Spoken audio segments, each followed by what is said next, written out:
to Have I Got News For You? I'm Mel Giedroyc. Now, in the news this week, at number 10, advisers urge Rishi Sunak to carry his cash around in a less conspicuous way.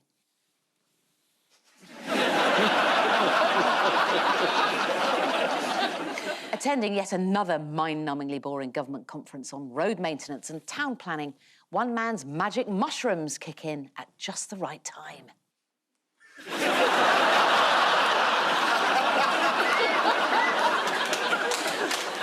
And at Liverpool's John Lennon Airport, after losing to Sweden, two disgruntled Eurovision backing dancers begin the long journey home.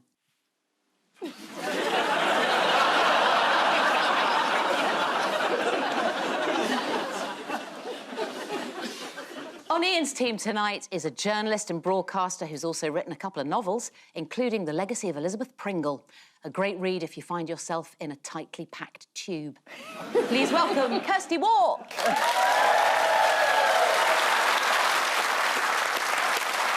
On Paul's team tonight is a Scouse comedian who's such a committed fan of Liverpool Football Club that he knows exactly how many boos there are in God Save the King. Please welcome Chris McCausland. We begin with the bigger news stories of the week. Ian and Kirsty, take a little look at this. This is for Chris. This is the Home Secretary with a policeman being arrested and deported. There's some fruit pickers there in black and white. Oh. Jacob Rees-Mogg saying hello to a lorry driver. Hello, Eddie Stobart. And this is the British Prime Minister meeting the Japanese Prime Minister. What can the Japanese want from us? Is that a trade deal? I think it's a defence deal as well. Oh, right, OK. They're borrowing our army. We're sending all 3 guys over there. This is the news that Rishi Sunak is big in Japan. A while back home... As opposed to diminutive here. Yeah. Do you remember big in Japan? No. No. OK. What was it? 1984, Alphaville. Big in Japan. Great song. Yeah? Yeah. Let's move on. It's quite catchy. It's quite catchy. I think I've heard it myself about 4 times in the last minute. Can't get it out of your head once you hear it. I know. Catchy in the sense that coronavirus was. Why is the Prime Minister big in Japan? He's gone abroad to avoid all the Conservatives telling him he's awful. He's got to find somewhere to go where they don't hate him. Yes. And Japan, they don't know who he is. Yeah, he went to the G7 summit. Here he is on the plane over to Japan. Look, Rishi, for the last time, would you like the chicken or would you like the fish?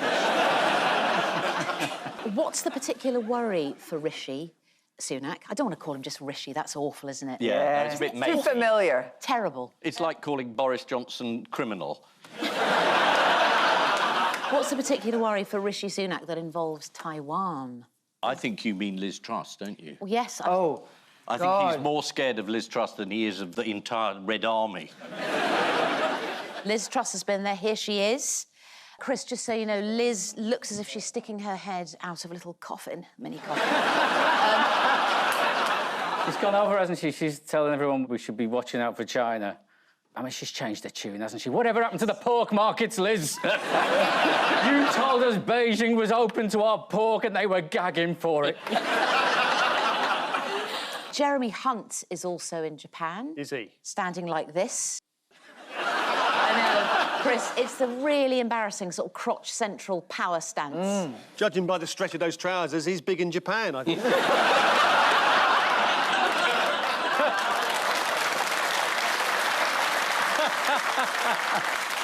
Back home, the first National Conservatism Conference was held. NatCon, DEFCON 2. Yes. Yeah, it was a rather unfortunate abbreviation. It's quite a lot of right-wing Conservatives from around the world, and someone said it's Nazis, so all the Nazis.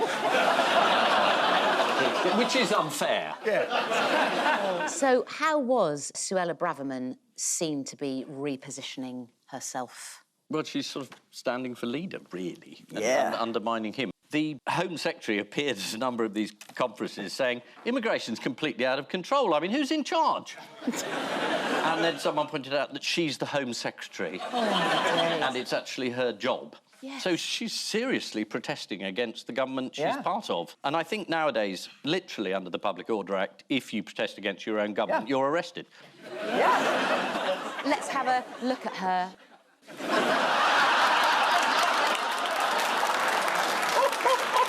What does Braverman want British people to do? Butchering. Butchering, also... Picking fresh fruit, picking fruit off trees. Yeah. Problem with British people picking fruit is you have to weigh us on the way out.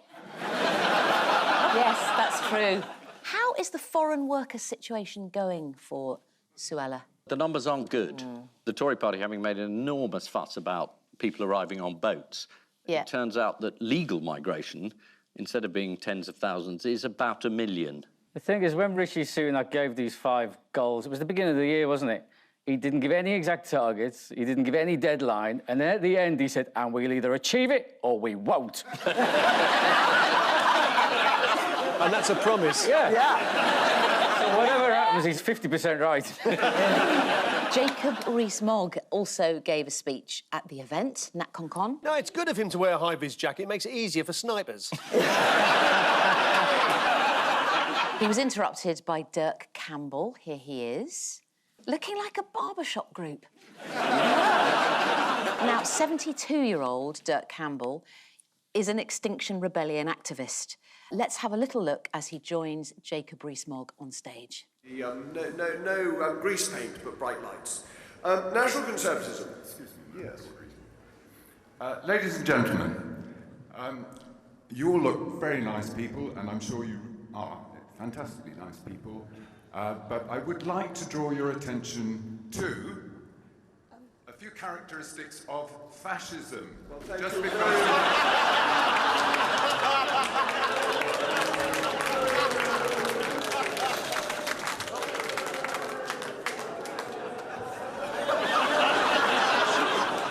I mean, it took 5 blokes to get him off stage. I could have taken him off stage. Kirsty, you could have done. By the legs.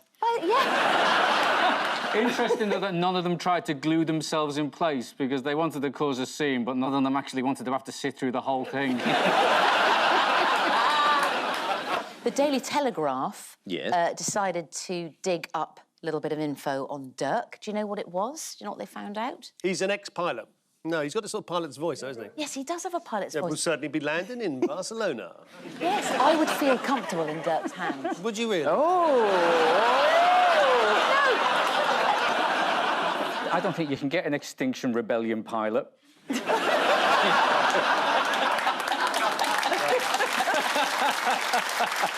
We'll be cruising at an altitude of 0 feet and glued to the runway for the remainder of the journey. The Daily Telegraph accused him of hypocrisy because, as well as being an Extinction Rebellion activist, he's written music for car adverts. Other adverts he's worked on include Danepack, Lucozade, Britvic, Lilt, Ocean Spray, Vittel, Purdy's, Rice Krispies, LG Electronics, and Bailey's Irish Cream. Gang, I sense a quiz coming on. Paul loves a little quiz. Now, what was the slogan for Rice Krispies? Snap, crackle and pop. Well done, Kirsty. Lucozade. AIDS recovery. AIDS recovery. Nice, Paul. Yeah. Land Rover. It's a car. No. The slogan is... Snap, crackle and crash. Yeah. Yeah, that's right. It's the best 4x4 by far. Oh, sorry. I'm hearing the fun now has to stop. The quiz is now at an end. So I would like a message to tell us when the fun has started. That game is big in Japan.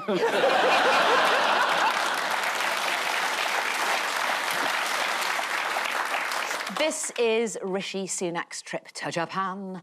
Reports say the Prime Minister's wife is keen to do some shopping while in the country. When asked whether there was anything in particular that caught her eye, she said, Tokyo. Elsewhere, GB News have announced a revamp of editorial policy, promising to attempt to air fewer conspiracy theories.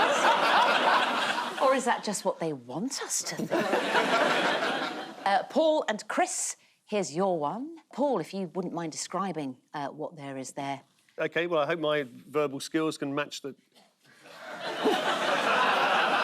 It's a sausage roll on a plate that's spinning, and that's it. Is this the war in Ukraine? Yeah. And this is all that Russia have got left to throw? Yeah. This is Greg's. Greg's. Greg's, yes, absolutely. This is the news. You can now get a sausage roll from Greg's, the bakers, until 2 a.m. in Leicester Square in London. There's some people in the audience go, ooh, yeah. 2 a.m, eh? You ever been to a Greg's, Ian? Yeah, I worked there 25 years. What was your biggest seller while you were there working Yes, for 25 years, would you say? The vegan roll. You ever had a Greg's lasagna? No. It's a steak bake with a cheese pasty on top.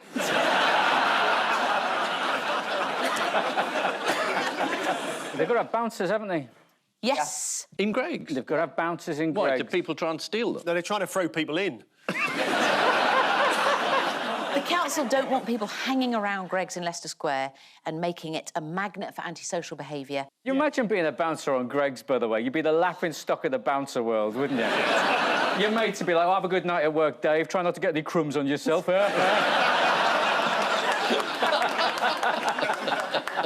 Staying with sausage rolls. Yes. What have 1 in 10 people admitted to doing with their sausage roll? Taking the sausage meat out and throwing the bit of pastry away? No. It's dunking sausage rolls in their tea. This is according to the Daily Star. 10% of people in Britain do that. Well, no, they don't.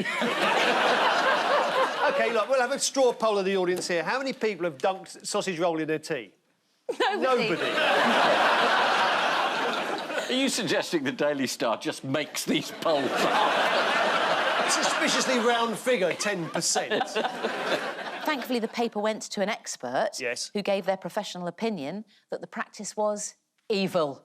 And fictional. Yeah. What was the expert's name? Professor Made Up? What? Why does any of this matter? It doesn't. No. Doesn't. It really doesn't. Now, what was washed up in Norfolk this week? Rishi Sunak. Old crisp packets. That's right, yeah. They just don't decay. It was actually in Scratby in Norfolk. Oh, look at that! It looks lovely because it sounds like a shithole, doesn't it? That's the slogan on the town when you drive in. Sounds like a shithole, but looks great. Lucky holidaymaker Chris Turner found 4 crisp packets. Here they are. Have a look. One is called dipsticks. No, chipsticks. Chipsticks. Come on. You've been presenting Newsnight for too long. Do you remember when salt and vinegar was blue? Yeah. Yes. And cheese and onion was green? And then one day we all woke up and it was just the other way around. And no one ever explained why. Or apologised. What is less likely to be washed up over the next decade? Big announcement this week. Is it turd? Sewage? You talking about Yes, sewage? sewage. Right. Sewage. Well, someone loves sewage in the audience. Suaja, Braverman. Sewage.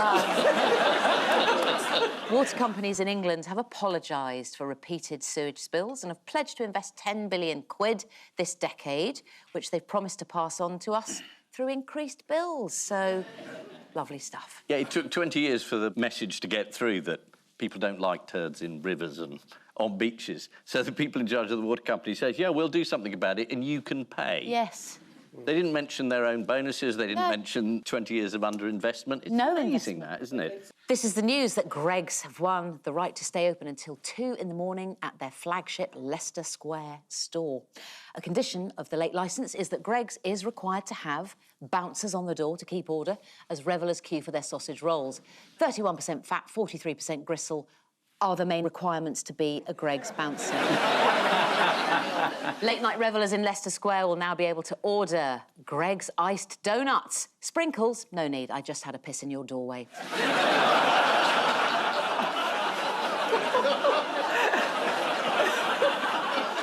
Greggs has teamed up with Primark to create a joint superstore in Newcastle so you can buy tracksuit trousers, a T-shirt and a sausage roll as part of their special Giving Up on Life meal deal.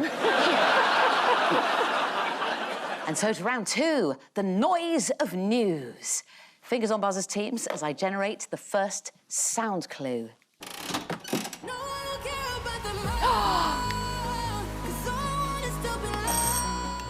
Who buzzed? Kirsty? Tattoo. Absolutely, Tattoo, which was the winning song. This is the news that the most watched Eurovision Song Contest ever was held in Liverpool on Saturday. To be honest, gang, I'm still there. To be honest, gang leader, we weren't.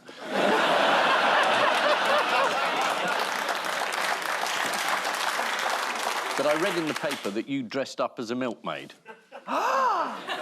Again?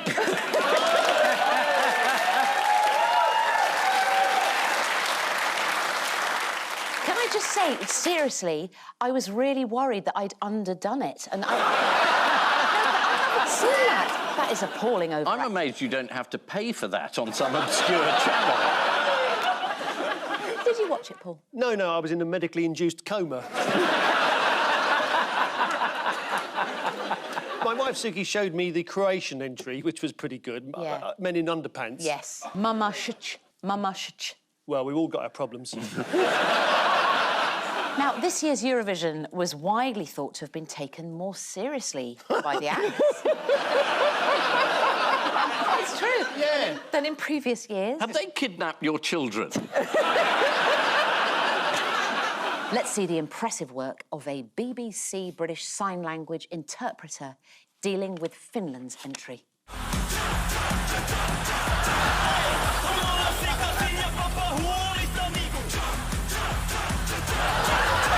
He's so much better. This is the news that the most watched Eurovision Song Contest ever was held in Liverpool on Saturday. The BBC recorded massive viewing figures which peaked at 11 million, just in case you were wondering how many gay men there are in Britain. Some UK pundits questioned the presence of several non-European countries in a European competition, such as Australia, Israel, and most of all, Britain. Here is your next noise of news.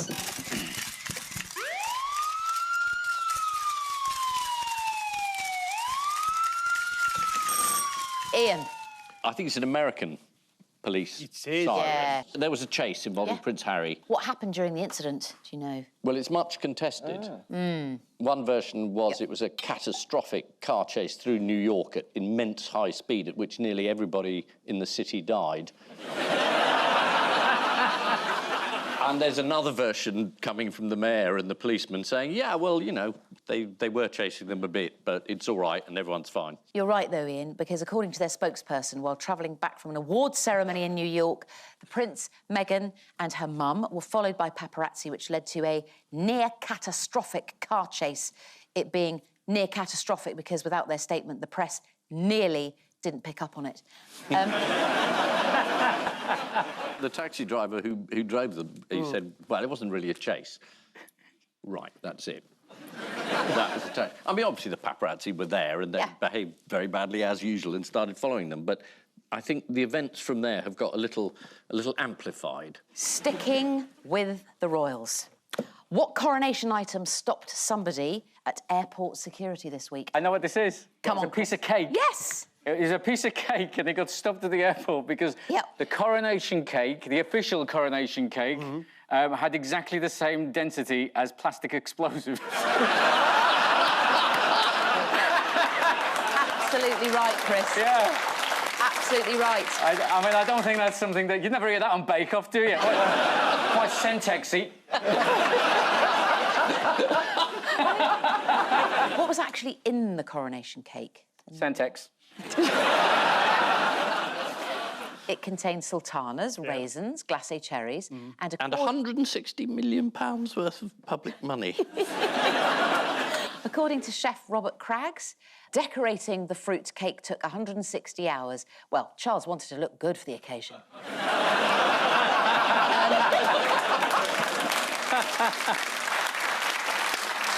The fruit cake was actually second choice for King Charles's coronation cake. First choice was a Black Forest gatto, until a family member anxiously inquired exactly how black the cake would be.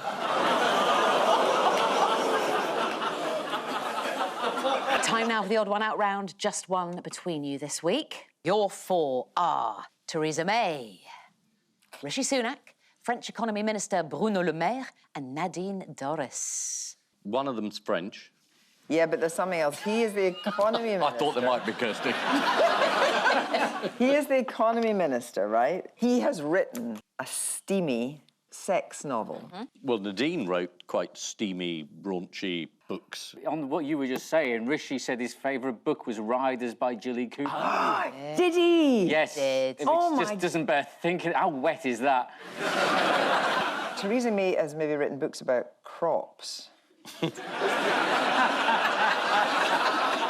not writing, but are you saying she's your one out? No, I'm saying Rishi... I'm saying Rishi hasn't written anything. She's trying to tell you she's the odd one out. Theresa May's the odd one out. Theresa May's your one out. I think you were so close. No, you were about to say that, Kirsty. No, we No, weren't I even really near. wasn't gonna say it. They're all fans of erotic fiction, apart from Theresa May, who inspired a scene in an erotic novel. Do you know about this? Yep. Oh, yes, 50 Shades of May.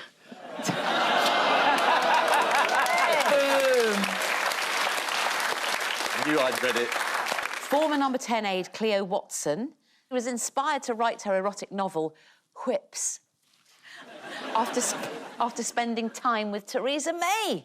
Watson said the scene came to her at Chequers when she watched Theresa May wrestle with the Brexit rebels in her party. This moment then led her to write a passage in the book where, during a party at Chequers, an MP and another MP's wife have a fling, and a protection officer in the garden spots a pair of pale bum cheeks undulating against a stained glass window for all to see. I'm sorry, bum cheeks? Was the window stained before or just after?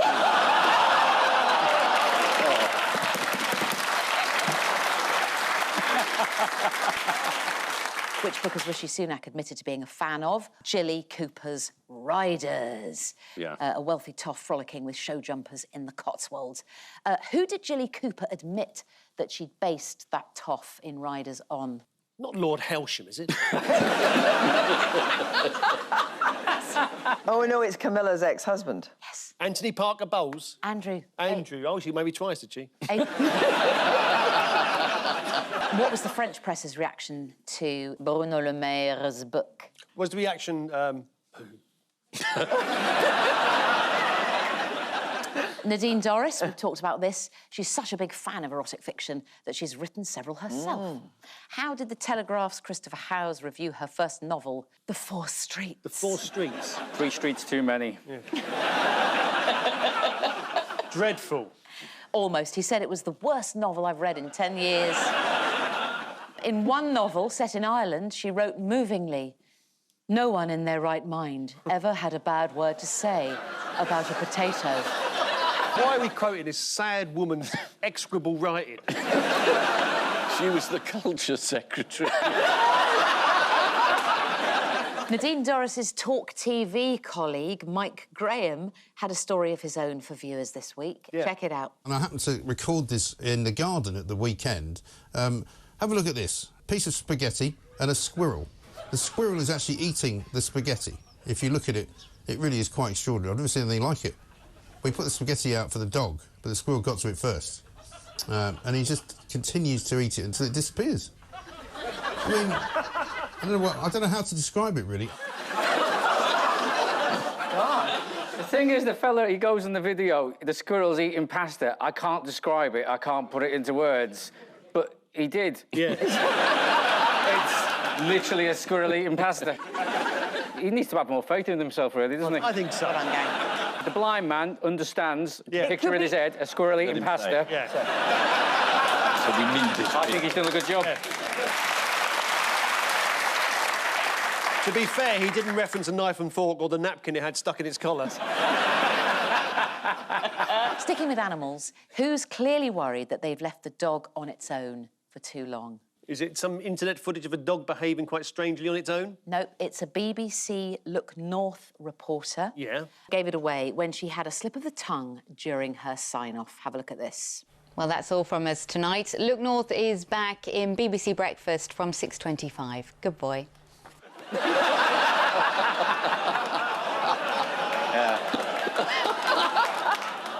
Who's under the desk? So good. Time now for the Missing Words round, which this week features as its guest publication the Chelsea Speleological Society newsletter, the newsletter for caving enthusiasts across the UK. The online version does attract a lot of trolls. And we start with sheep. What to stop it getting what?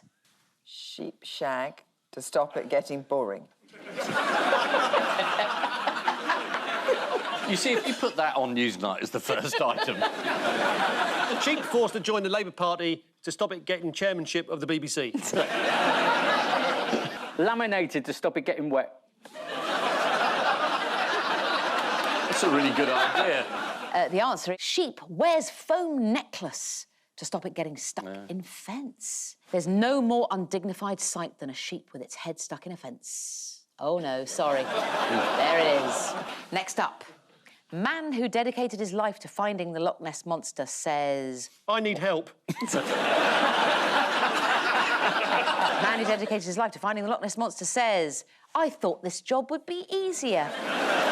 Finally, the Charterhouse Cave big exploration was delayed because Alex Watt, Clive Watt and Dave Watt. The Charterhouse Cave big exclamation was delayed because Alex didn't turn up, Clive hadn't got over his divorce, and Dave ate the map.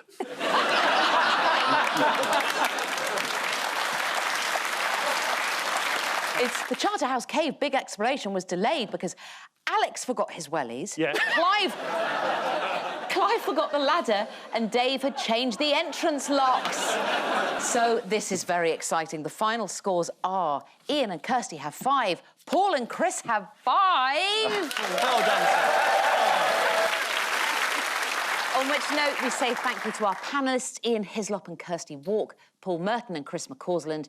And I leave you with news that at the karaoke, one singer surprises onlookers with a spirited rendition of Madonna's Like a Virgin. At the House of Commons, there's a rumour that the Home Secretary might be in a bit of a mood. And in New York, a leaked photo from a toupee factory suggests Donald Trump is nearly ready to begin his presidential campaign. Good boy.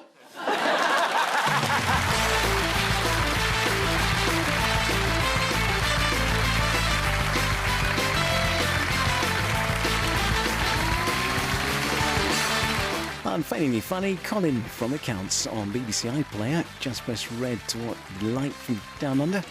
Your next, homegrown humour. There's a big deal going down, and Dom and Kay might just go down with it too in Black Ops.